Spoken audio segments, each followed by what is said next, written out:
ఇరాన్లోని Ford, Natanz, Isfahan అనే అణుస్థావరాలపై bunker bluster బాంబులు వేసిన ఈ 6 B-2 బాంబర్ విమానాలు తిరిగి మిస్సౌరీలోని వైట్మ్యాన్ వైమానిక స్థావరానికి చేరుకున్నాయి. ఇరాన్లోని అన్ని అణు కేంద్రాలకు భారీ నష్టం జరిగింది. 12 బంకర్ బ్లస్టర్ బాంబులు వేయడానికి 6 B-2 బాంబర్లను ఉపయోగించారు. ఒక్క B-2 stealth bomber 2 bunker buster బాంబులను నటాంజ్పై జారవిడిచింది.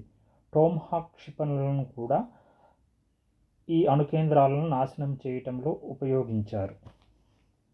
మీరిప్పుడు చూసే దృశ్యాలు ఇరాన్ అణుస్థావరాల మీద బాంబులు వేసిన తర్వాత తిరిగి వస్తున్న బాంబర్లను చూడవచ్చు.